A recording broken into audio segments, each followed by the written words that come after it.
Sounding all right now? All right. Well, as you saw when you drove up today, the title of the sermon was Saving Democracy. I chose that title a few months ago, and I admit it has been a hard one to prepare for. I chose this topic because I was keenly aware that a year from now, we will have the new term or a new term of the U.S. president chosen in the elections this coming November. When I reflect on how much is at stake in our politics and in our elections right now, I can feel the anxiety in my gut. The values that guide my life, fairness, justice, equity, inclusion, love, and a belief in the democratic process, all of these are the reflections of the shared UU values that we come together to hold and to uphold. These values are the foundation of my hopes for the world. And I am anxious because I want so much for the person who holds that office and all of those who represent me on the national, state, and local level. I want them to share those values too. I want, like Langston Hughes wrote so aptly, for America to be America again. I want America to live up to the dream that I was taught to believe in as a child in school. And I am anxious that it won't. UU minister Reverend Peggy Clarke reflects that as much as we like to say we've been a democracy since 1776, or maybe even the ratification of the Constitution in 1788, we have mostly been a democracy in process until the full realization of our full potential with the passing of the Voting Rights Act in 1965.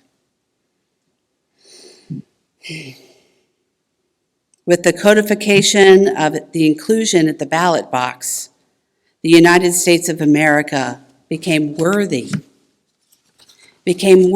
of admiration of democracies both realized and struggling around the world.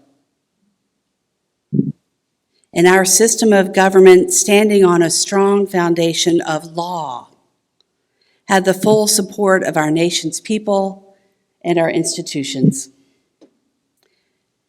creating what we thought was an unbreakable network, ensuring equal access to the founding principles of life, liberty, and the pursuit of happiness.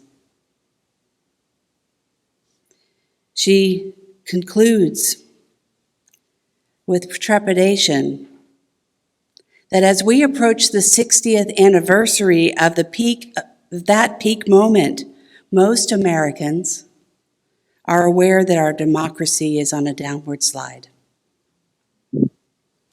There are many key markers, she says, that support the suspicion, including our decline of the Polity Index, which is international measurements of democracy in governments and in cultures and civil society,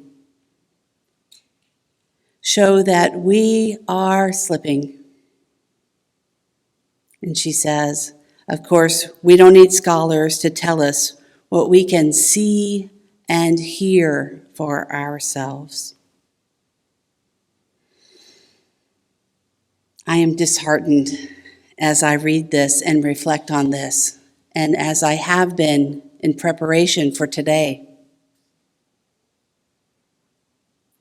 As a minister,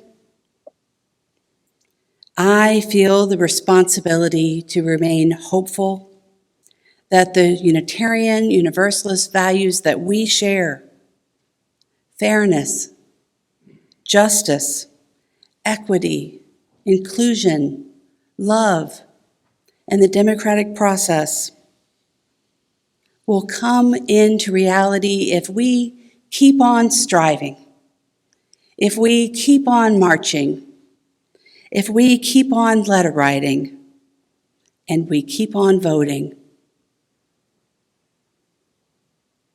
And as a mother, I feel the responsibility to promise to my children and to yours that the world is a good place and that people and leaders can be trusted.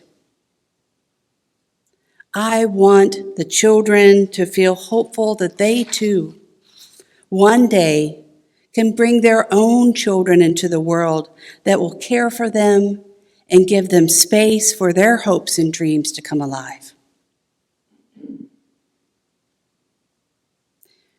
Recently, I read a short poem by Lori Hetton that offered me some solace.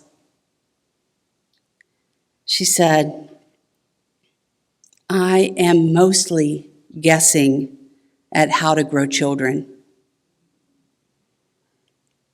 I apologize for the horrors of the world. I point to the moon. I talk about love, and I make toast." I too feel like I'm guessing these days because I am anxious. I'm sad. And I am scared. And sometimes I feel hopeless. I don't think I'm the only one in this room who feels this these days. Each day, we understand more about the effects of climate change. Each day, we see the continuance of the horrors of war in the Ukraine and also that which is going on in Israel and Palestine and could possibly be the broader Middle Eastern region. I am heartbroken. I'm afraid. Dorothy Bernard wrote that courage is fear that has said its prayers.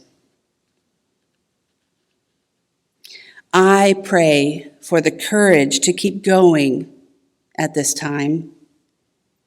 And I have been praying for something to hold on to when I lose my hope. And last week, Ed Cosper offered me that hope.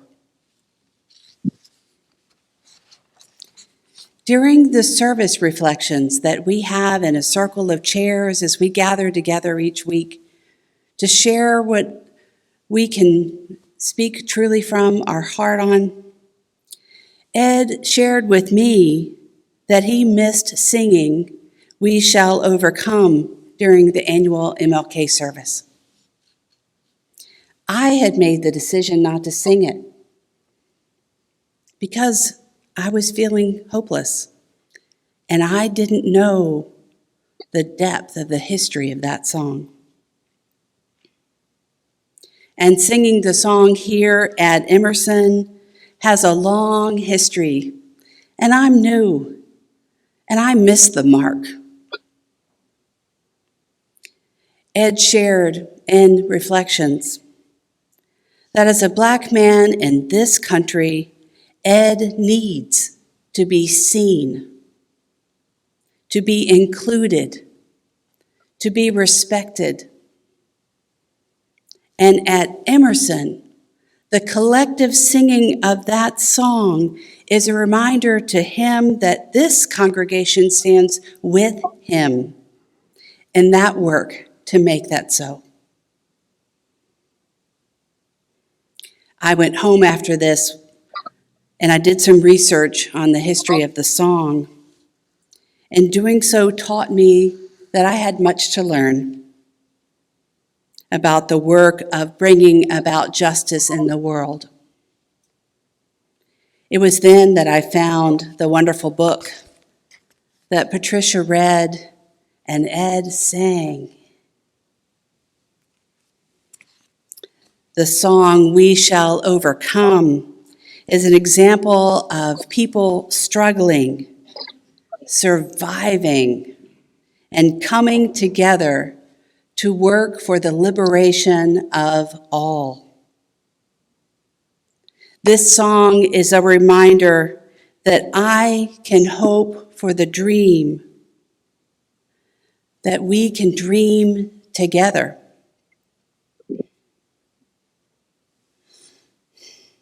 I need you. I need you as I strive to be your minister.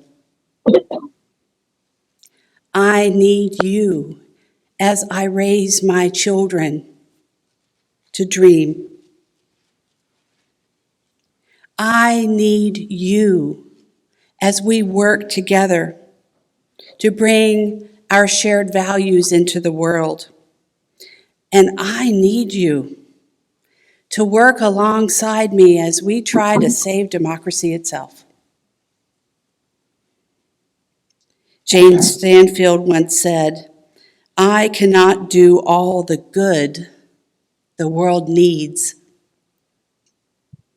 but the world needs all the good that I can do." I can do that.